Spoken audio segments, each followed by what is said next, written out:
Assalamualaikum warahmatullahi wabarakatuh. Om Swastiastu, selamat pagi, salam sehat. Perkenalkan saya Ainul Mardiati, selaku pembawa acara pada podcast perdana ini. Pada kesempatan kali ini, kami Himpunan Mahasiswa Jurusan Gizi dan Hima Prodi Jurusan Gizi akan melaksanakan podcast Bersegi, Berbincang Seru Bareng Gizi. Pada podcast kali ini kami mengambil tema yaitu obesitas dan stres oksidatif. Yuk saksikan bersama podcast kami.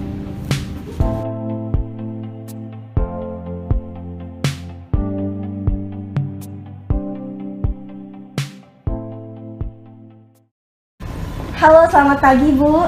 Selamat pagi, salam sehat sejahtera untuk kita semuanya. Oke, bagaimana kabarnya hari ini Bu? Baik, sehat sejahtera, salam sehat semangat. Baik, selanjutnya langsung saja di sini Ibu. Di sini kita ada 5 pertanyaan mengenai obesitas dan stres oksidatif. Langsung saja kita masuk pada pertanyaan yang pertama. Pertanyaan pertama, apakah obesitas itu dapat dikatakan suatu penyakit? Baik, saya persilahkan pada Ibu untuk memberikan pandangan terhadap pertanyaan yang pertama ini. Baik, ini pertanyaan yang menarik ya.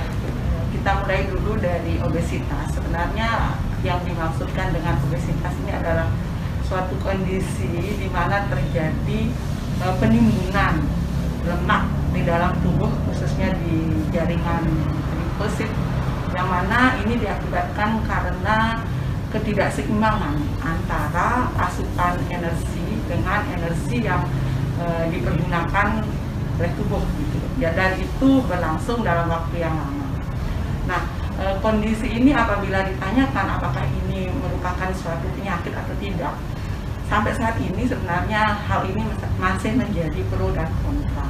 Yang jelas perlu kita pahami bahwa obesitas ini merupakan faktor risiko ya, atau faktor penyebab timbulnya berbagai penyakit degeneratif atau penyakit tidak menular yang bersifat kronis, biasanya contohnya seperti hipertensi, penyakit jantung, diabetes mellitus, kemudian kanker dan penyakit-penyakit kronis lainnya. Nah, berbicara tentang obesitas ini, kalau kemudian dikatakan obesitas itu, kalau bagaimana kalau indikatornya kita lihat dari ukuran tubuh atau istilahnya antropometri. Untuk yang dewasa, artinya usia 18 tahun ke atas, itu obesitas apabila indeks massa tubuhnya itu melebihi, secara WHO itu ada 2 sebenarnya, digolongkan menjadi obesitas tingkat pertama dan obesitas tingkat kedua. Kalau WHO untuk yang tingkat pertama itu apabila nilai IMT itu indeks massa tubuh ya, atau BMI, Body Mass Index, lebih dari 25 sampai 29,9 itu obesitas tingkat 1.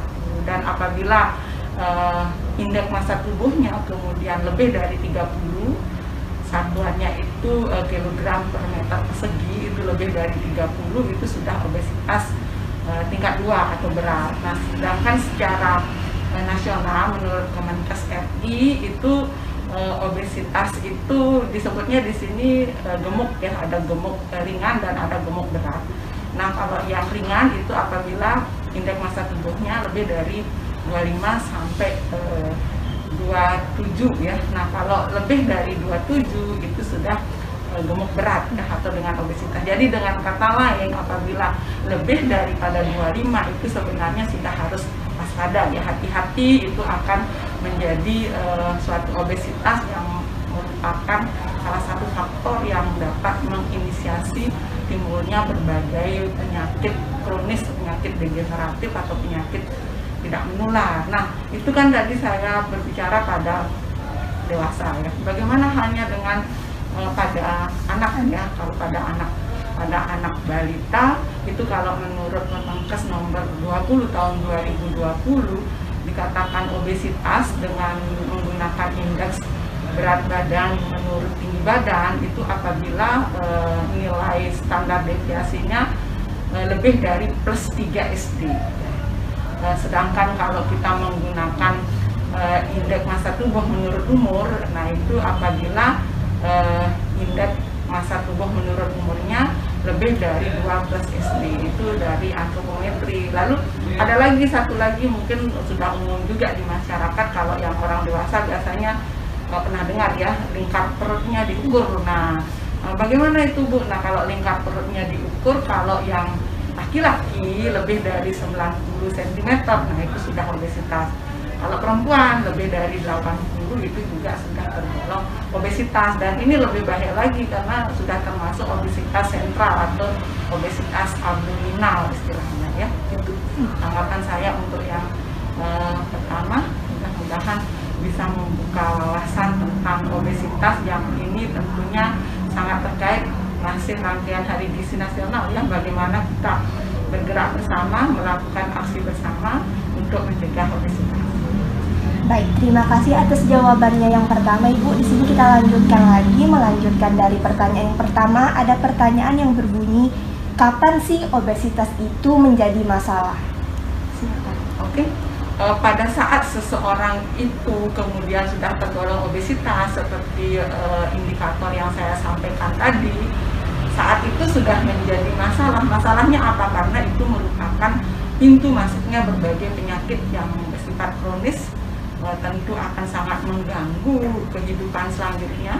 Dan lagi seseorang yang mengalami obesitas ini biasanya mengalami masalah kesehatan, diantaranya ya dia sering mengalami gangguan susah tidur, yang pertama.